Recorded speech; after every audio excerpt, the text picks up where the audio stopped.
Number 14، حضرت جعفر رضی اللہ عنہ نے نجاشی کے سوالوں کا جواب انتہائی سمجھداری، سیاسی مہارت اور دعوت و عقیدے سے لبریز گفتگو کے ساتھ پیش کیا جو مندرجہ ذیل نکات پر مشتمل تھا۔ حضرت جعفر رضی اللہ عنہ نے جاہلیت کے عیوب اس طرح بیان فرمائے کہ سننے والا متنفر ہو جائے۔ ان کا مقصد نجاشی کے سامنے قریش کی برائی ظاہر کرنا تھا، چنانچہ ان کے ایسے عیوب کا تذکرہ کیا جن کا خاتمہ کوئی نبی ہی کر سکتا تھا۔ پھر انہوں نے نبی صلی اللہ علیہ وسلم کی شخصیت کو اس فاسد اور بری عادات والے معاشرے میں اس انداز سے پیش کیا کہ آپ صلی اللہ علیہ وسلم ان تمام رذائل سے مبرہ ہیں۔ آپ کا حسب و نسب، صداقت و امانت، پاک دامنی سب پر عیا ہے، لہٰذا آپ مستحق رسالت ٹھہرے۔ حضرت جعفر رضی اللہ تعالی عنہ نے اسلام کی خوبیاں اور خد و خال بیان فرمائے اور باور کروایا کہ یہی تمام انبیاء کی دعوت رہی ہے، تاکہ نجاشی اور اس کے حکام جو عیسائیت کے حامل تھے سمجھ جائیں کہ سیدنا موسیٰ و عیسیٰ علیہ السلام کے دور ہی سے انبیاء کی دعوت انہی خوبیوں کی حامل رہی ہے، اور وہ خوبیاں یہ ہے: بتوں کی عبادت سے پہلو تہی، سچ بولنا، امانت ادا کرنا، صلہ رحمی، پڑوسی سے حسن سلوک کرنا، محارم اور قتل کے ارتکاب سے رکنا، نماز قائم کرنا اور زکوٰۃ ادا کرنا وغیرہ۔ حضرت جعفر رضی اللہ عنہ نے بیان کیا کہ ہم محمد صلی اللہ علیہ وسلم پر نازل ہونے والی کتاب پر ایمان لے آئے ہیں، ہم نے سیرت پیغمبر کو اپنی عملی زندگی میں اختیار کیا ہے اور بت پرستی ترک کر دی ہے، لہذا قریش ہمارے دشمن بن گئے ہیں۔ انہوں نے نجاشی کی توجہ حاصل کرنے کے لیے اس کی مناسب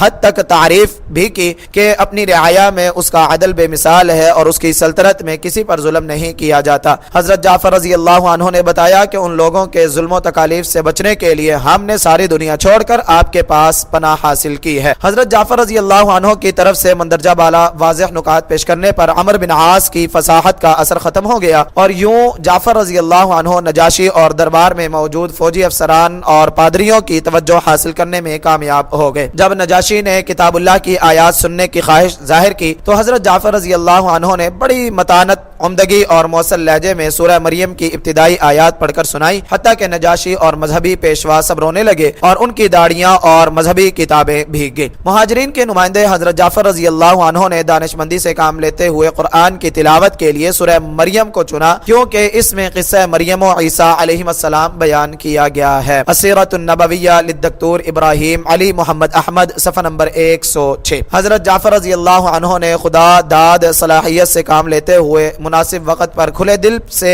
بہتر موضوع گفتگو اختیار کیا، اس سے نجاشی کے دل میں ان کے لیے نرم گوشہ پیدا ہو گیا۔ التربیۃ القیادیہ للدکتور الغضبان، جلد نمبر 1، صفحہ نمبر 337۔ حضرت عیسیٰ علیہ السلام کے بارے میں حضرت جعفر رضی اللہ عنہ کا جواب ان کی دانائی اور فراست پر دلالت کرتے ہیں کہ وہ حضرت عیسیٰ ابن مریم کو معبود نہیں مانتے اور نہ جھوٹے لوگوں کی طرح مریم علیہ السلام کی عزت کو پامال کرتے ہیں، بلکہ حضرت عیسیٰ علیہ السلام تو اللہ تعالیٰ کا کلمہ تھے جسے اللہ تعالیٰ نے پاکیزہ اور کنواری مریم علیہ السلام کی طرف القاء کیا، اور نجاشی کے سامنے حضرت جعفر رضی اللہ تعالی عنہ نے اسلامی عقیدے کی جو تشریح کی، اس کے اور نجاشی کے عقیدے میں ایک تنکے کے برابر بھی فرق نہ تھا۔ التربیۃ القیادیہ للدکتور الغضبان، جلد نمبر 1، صفحہ نمبر 342۔ رہی یہ بات کہ مسلمانوں نے نجاشی کو سجدہ نہ کیا، تو حقیقت میں مسلمان کسی کو اللہ کا شریک نہیں سمجھتے اور نہ غیر اللہ کو سجدہ کرنا جائز ہے۔ ہاں، نجاشی بادشاہ کی انہوں نے تحقیر نہیں کی بلکہ عزت کی، وہ اسے ایسے ہی سلام کہتے جس طرح نبی صلی اللہ علیہ وسلم کو کہتے تھے۔ اہل جنت آپس میں سلام کا جو تحفہ پیش کریں گے وہی تحفہ انہوں نے نجاشی کی خدمت میں پیش کیا۔ آخر کار نجاشی نے مہاجرین کی صداقت جان لی اور خواہش ظاہر کی کہ کاش وہ بھی نبی صلی اللہ علیہ وسلم کی خدمت میں حاضر ہو سکے جن کے پاس موسیٰ علیہ السلام پر آنے والا فرشتہ آتا ہے، اور آپ کے ساتھیوں کی حمایت سے وہ اللہ کا قرب حاصل کر سکے۔ حضرت عمرو بن عاص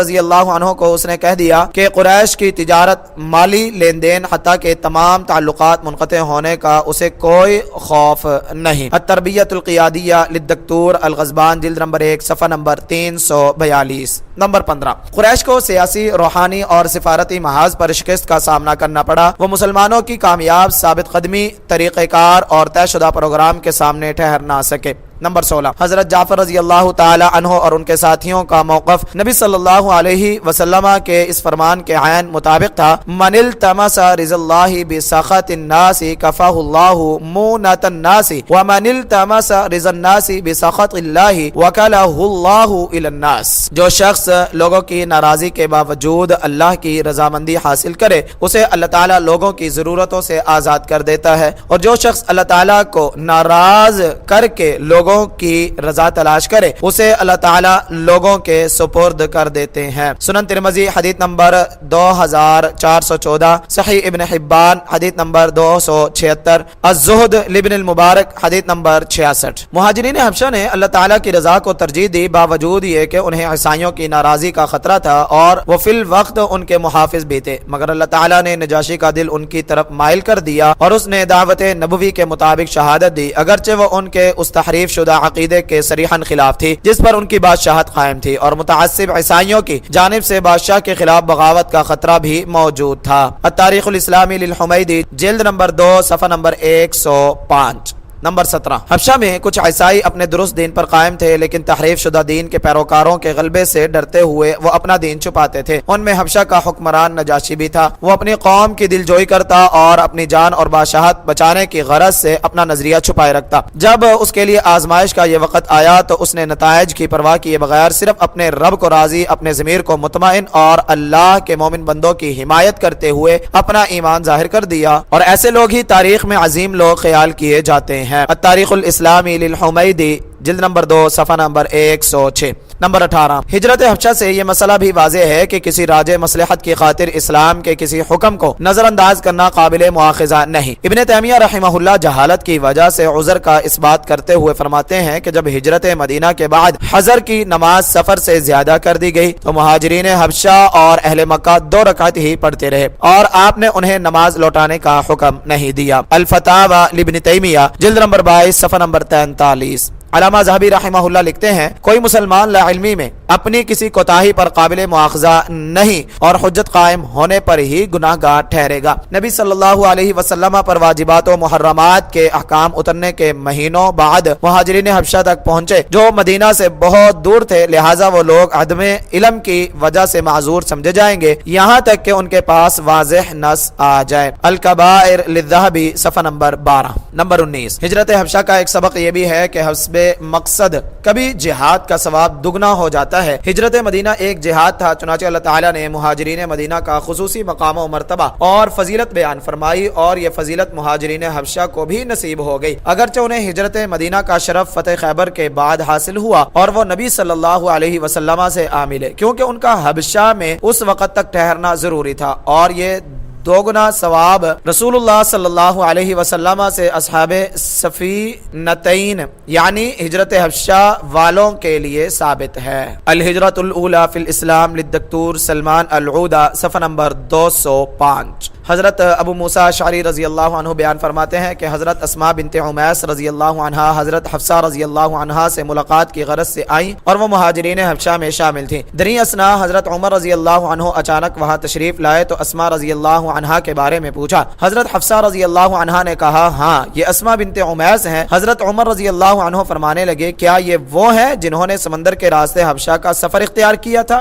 حضرت اسماء رضی اللہ عنہا نے ہاں میں جواب دیا۔ حضرت عمر رضی اللہ عنہ نے کہا، ہم نے آپ سے پہلے یعنی مدینہ کی طرف ہجرت کی، ہم آپ سے زیادہ رسول اللہ صلی اللہ علیہ وسلم کے قریب ہیں۔ اس پر وہ ناراض ہوئی اور کہا، ہرگز نہیں، اللہ کی قسم آپ مکہ میں رسول اللہ صلی اللہ علیہ وسلم کے پاس تھے، آپ میں سے بھوکوں کو کھانا کھلایا جاتا اور آپ میں سے لا علم کو بر وقت نصیحت کی بات حاصل ہوتی، جبکہ ہم اپنی سرزمین سے دور دشمنوں کی سرزمین حبشہ میں رہتے تھے، اور یہ سب کچھ ہم نے اللہ اور اس کے رسول کی خاطر برداشت کیا۔ اللہ کی قسم میں اس وقت تک کچھ کھاؤں گی نہ پیوں گی یہاں تک کہ آپ کی بات رسول اللہ صلی اللہ علیہ وسلم کے سامنے رکھ دوں۔ ہم تو حبشہ میں بڑی تکلیف اور خوف میں مبتلا تھے، میں تو نبی کریم صلی اللہ علیہ وسلم سے ضرور اس بارے میں دریافت کروں گی، اور اللہ کی قسم جھوٹ بولوں گی، نہ توڑ مروڑ کر بات کروں گی اور نہ اضافہ کروں گی۔ پھر جب رسول اللہ صلی اللہ علیہ وسلم تشریف لائے تو حضرت اسماء رضی اللہ عنہا نے حضرت عمر رضی اللہ عنہ کے حوالے سے سارا ماجرا کہہ سنایا۔ نبی صلی اللہ علیہ وسلم نے پوچھا، فما قلت لہ، پھر تو نے اسے کیا کہا؟ حضرت اسماء رضی اللہ عنہا نے وہ بھی بتا دیا۔ اس پر آپ نے فرمایا لیس بأحق بی منکم ولہ ولاصحابہ ہجرۃ واحدہ ولکم انتم اہل السفینۃ ہجرتان، میرے ساتھ تمہارے جیسا تعلق کسی کا نہیں ہو سکتا، عمر اور اس کے ساتھیوں کے لیے ایک ہجرت ہے اور تم اے اہل سفینہ یعنی کشتی والو دو ہجرتوں والے ہو۔ پھر حضرت اسماء رضی اللہ عنہا فرماتی ہیں کہ حضرت ابو موسیٰ اشعری رضی اللہ عنہ اور ان کے ساتھ اصحاب سفینہ گروہوں کی شکل میں آیا کرتے تھے اور یہ حدیث سنا کرتے تھے۔ ان کے لیے رسول اللہ صلی اللہ علیہ وسلم کا یہ فرمان دنیا جہاں کی خوشیوں سے زیادہ خوشکن اور عظیم تر تھا۔ صحیح البخاری حدیث نمبر 4230، 4231، صحیح مسلم حدیث نمبر 2502، 2503۔ نمبر 20، حضرت عمر بن عاص رضی اللہ عنہ ارض حبشہ ہی میں اسلام کی طرف مائل ہو گئے تھے، جس سے پتہ چلتا ہے کہ ہجرت حبشہ کے کیا اثرات رونما ہوئے اور مہاجرین نے وہاں دعوتی میدان میں جو فوائد حاصل کیے، یہ اس کا بین ثبوت ہے۔ اور بہت سی روایات بھی شاہد ہیں کہ عمر بن عاص رضی اللہ عنہ نجاشی کے ہاتھ پر اسلام لائے، اور یہی مشہور ہے جیسا کہ ابن حجر رحمہ اللہ نے ذکر کیا ہے۔ الہجرۃ الاولی فی الاسلام للدکتور سلمان العودہ، صفحہ نمبر 167۔ اور یہاں ایک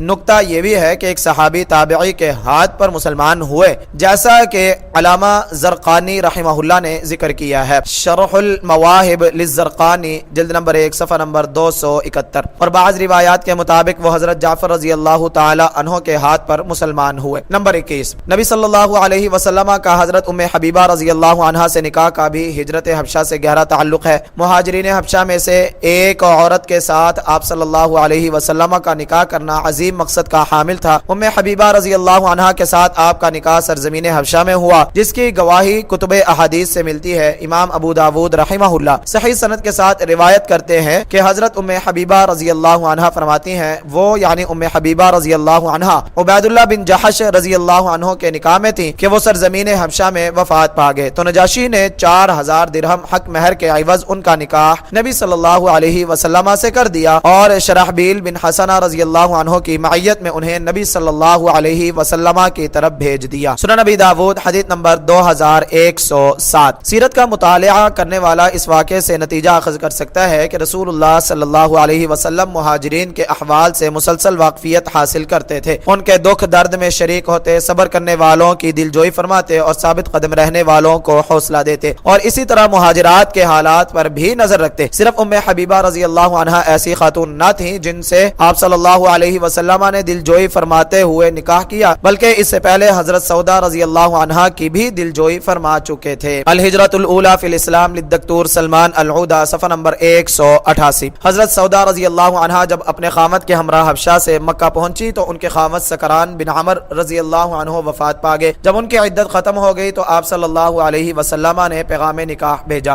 وہ کہنے لگی میرے معاملے کا آپ کو اختیار ہے۔ اس پر نبی صلی اللہ علیہ وسلم نے فرمایا مری رجلا من قومک یزوجک، اپنے خاندان میں سے کسی کو اپنا ولی مقرر کرو جو تمہاری شادی کرا دے۔ تو حضرت سودا رضی اللہ عنہا نے حاتب بن عمر بن عبد شمس بن عبد ود کو اپنا ولی مقرر کیا، پھر نبی صلی اللہ علیہ وسلم نے ان سے نکاح کر لیا، اور حضرت خدیجہ رضی اللہ عنہا کے بعد یہ سب سے پہلے آپ کے نکاح میں آئیں۔ الطبقات الکبریٰ لابن سعد جلد نمبر 8 صفحہ نمبر 3، سیار اعلام النبلاء جلد نمبر 2 صفحہ نمبر 267۔ مذکورہ والا نکاح کے دونوں واقعات بظاہر تعدد ازواج پر دلالت کرتے ہیں، لیکن خصوصی طور پر ان میں مجاہد عورتوں کے خیال رکھنے کی حکمت اور دلالت بھی موجود ہے۔ اگرچہ عمومی طور پر یہ بھی کہا جاتا ہے کہ حضرت ام حبیبہ رضی اللہ عنہا سے آپ کا نکاح اصل میں بنی امیہ سے عداوت کم کرنے کے لیے تھا، بالخصوص ان کے والد ابو سفیان کی دشمنی ختم کرنا مقصود تھا جو اسے اسلام، پیغمبر اسلام اور عام مسلمانوں سے تھی، لیکن پہلی توجیہ زیادہ قرین قیاس ہے۔ السیرۃ النبویہ للدکتور مہدی رزق اللہ، صفحہ نمبر 706 707۔ رسول اللہ صلی اللہ علیہ وسلم کی سیرت میں اسلام کی خاطر تالیف قلب کا نظریہ پایا جاتا ہے، اور نبی صلی اللہ علیہ وسلم اپنی قوم کی بہتری کے لیے ہر طریقہ بشرط یہ کہ وہ اسلامی اقدار کے خلاف نہ ہو اختیار فرما لیتے تھے۔ شرح المواہب للزرقانی جلد نمبر 1 صفحہ نمبر 271۔ نمبر 22، بعض سیرت نگار خیال کرتے ہیں کہ نبی صلی اللہ علیہ وسلم مختلف اسباب کے پیش نظر ہجرت حبشہ کے حق میں نہیں تھے، وہ دو اسباب مندرجہ ذیل تھے۔ نبی صلی اللہ علیہ وسلم کا دار ہجرت کا مشاہدہ کرنا کہ وہ زمین دو حروں یعنی کالے پتھروں والی زمین کے درمیان واقع ہے اور وہاں کھجوروں کے درخت ہیں، آپ نے اس سے ہجرت کے شہر کا اندازہ لگایا تھا۔ سرزمین حبشہ کا جغرافیائی محل وقوع ایسا تھا کہ وہ پورے عالم میں اسلامی دعوت کے فروغ اور اسلامی سلطنت کے پھیلاؤ کی راہ میں رکاوٹ بن سکتا تھا۔ جزیرہ نما عرب خصوصاً مکہ اور مدینہ کا نزول وحی اور دین پھیلانے کے لیے انتخاب کو اتفاقی حادثہ نہیں تھا بلکہ بہت سی خوبیوں کی بنا پر تھا۔ الغرباء الاولون للدکتور سلمان العودہ، صفحہ نمبر 169-170۔ اہل حبشہ نے اس پناہ گزین دعوت دین کو مسیحیت کے دوش بدوش پھیلنے سے روکے رکھا اور اس دور میں جبکہ رومی سلطنت کو پورے عالم میں مسیحیت کی محافظ سمجھا جاتا تھا، وہ حبشہ میں دین اسلام پھیلانے کی کیسے اجازت دے سکتی تھی؟ اضواء علی الہجرت للتوفیق محمد سبع، صفحہ نمبر 156-161۔ الہجرت فی القرآن الکریم لأحزمی سامعون جزولی، صفحہ نمبر 320۔ نمبر 23، ہجرت حبشہ کی وجہ سے قریش عرب میں اپنا مقام و مرتبہ کھو بیٹھے اور ان میں دعوت دین کی پہلی سی مخالفت کا یارانہ رہا، کیونکہ عرب معاشرے میں اجنبی کو پناہ دینا، پڑوسی کی عزت کرنا اور اس سلسلے میں ایک دوسرے سے آگے بڑھنا فخر سمجھا جاتا تھا۔ اس کی خلاف ورزی کرنے والے کو قابل ملامت اور برا خیال کرتے تھے۔ دوسری طرف حبشی لوگ قریش پر سبقت لے گئے، جن لوگوں کو قریش نے دھتکارا اور ان سے برا سلوک کیا، اہل حبشہ نے انہیں پناہ دی۔ ان مہاجرین میں قریش کے معزز و کمزور اور غریب سب لوگ شامل تھے۔ الغرباء الاولون للدکتور سلمان العودہ، صفحہ نمبر 170-171۔